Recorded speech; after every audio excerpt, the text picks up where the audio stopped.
Welcome back. Writers, you've been writing up and teaching up a storm with all of the books that you've been writing so far in this unit. You're becoming more and more like professional writers every day, just writing and teaching so much in your books.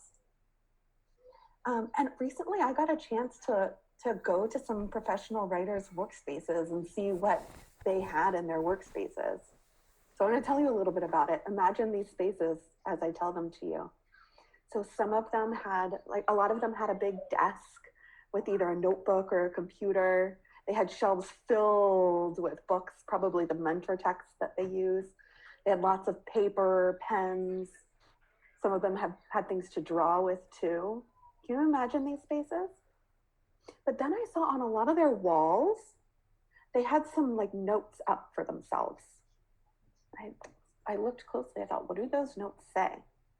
And here are some of the notes that these professional authors had written to themselves. A goal without a plan is just a wish. Set a goal, tell the world. Wow. They all had these notes to themselves about goals, about setting goals and accomplishing goals for themselves. So I was thinking, goals seem to be really important for these writers. And I'm wondering if maybe we should think about making some goals for themselves. I mean, whenever anybody wants to get better at something, they set a goal and they practice to get better at that goal. So today I want to teach you that writers are no different. They work hard to improve their writing by setting goals and making plans to work towards those goals. So let's work on some goal setting. I'm going to put up a checklist so that we can think about goal setting together. You might have used a checklist for your story writing earlier in the year, or even a nonfiction checklist last year in first grade. This checklist is for nonfiction writing in second grade. And we can use this to help ourselves think up some goals for our writing as second grade nonfiction writers. So the checklist has 3 parts. It has this first part that helps us see if we sort of like organized it and wrote a nonfiction second grade book. It has this part, development, that helps us think about whether or not we've elaborated enough and use some craft moves that we've learned. And then it has this part that's all about language conventions. Did we make sure that we made our writing easy enough to read? So let's go through some of these things. And I wonder if you can help me think about some goals for my piece about breakfast now that I've revised it a little bit more. So let's go through some of these together. I'll look at my piece, and then maybe you can also have your piece up and you can look at those things in your writing too. All right, let's try it out. First, I'm gonna look at my lead. Okay, so let's see, did I do it like a second grader? I wrote a beginning in which I named a subject and tried to interest readers. Let me put up my first page. See, I wrote, breakfast is in the morning. Eating breakfast makes people feel energized and focused all day. Did I really do that? Did I really do something to interest the reader? I just kind of started in with my information. So maybe that's something that I'm not yet doing. Let me take a look at a few more things. Let's see.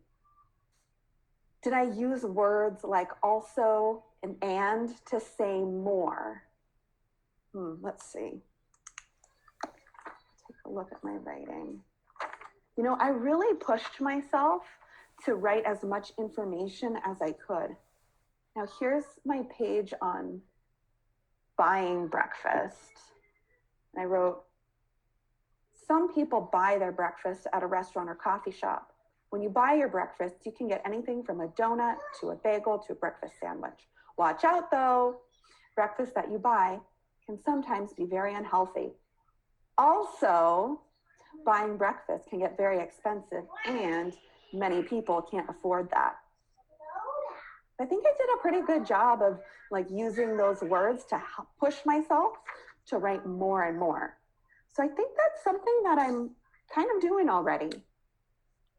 So I think I might mark yes on that one. What about you? Check your writing. Check your lead. Is that something you're doing yet? Starting to or not yet? What about using transitions to say more? Have you really pushed yourself to say more? And maybe you used and or also to help you? Let's go to one more.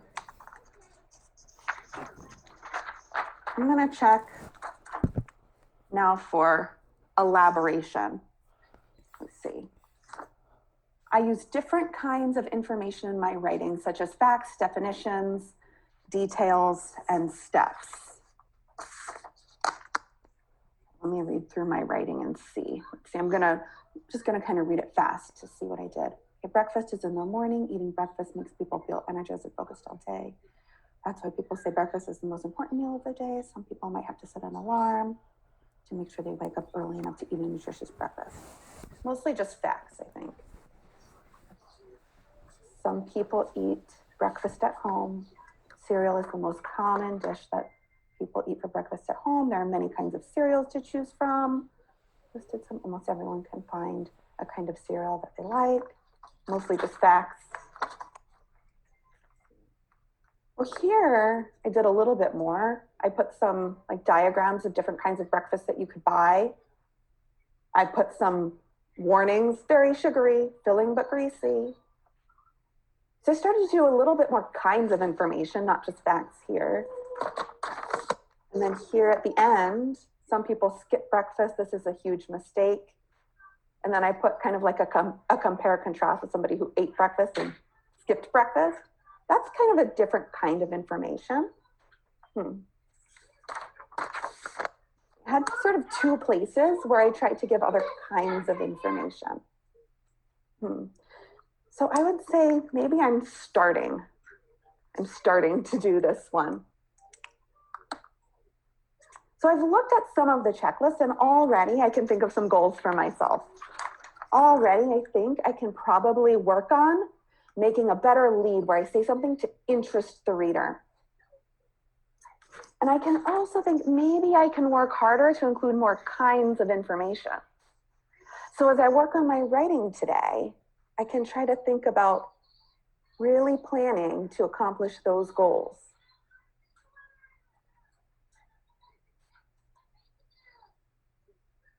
So writers, now it's your turn to try. When you go off to write today, you'll want to reread your writing carefully with this checklist in your hand to come up with some goals that can help you improve your writing. And you might even want to share those goals with maybe you could call up your writing partner and share your goals with your writing partner. Maybe you could tell them to your teacher. Maybe you could share them with somebody in your house, maybe a grown-up or another kid in your house. But before you start writing today, make sure you have those goals in mind and you hold on to those goals as you write so you can make your work better and better. So remember, writers, in order to get better at anything, you have to set goals and make plans to work towards those goals. I'm going to put this up on our chart. So when you go off to write today, hold on tight to your goals. And as you write up a storm, think hard about the goals that you have and keep writing up a storm. I'm going to leave you with the checklist up on the screen. Here are the first 2 pages of the checklist, writers, to get you started setting your goals. Good luck writing today. Off you go.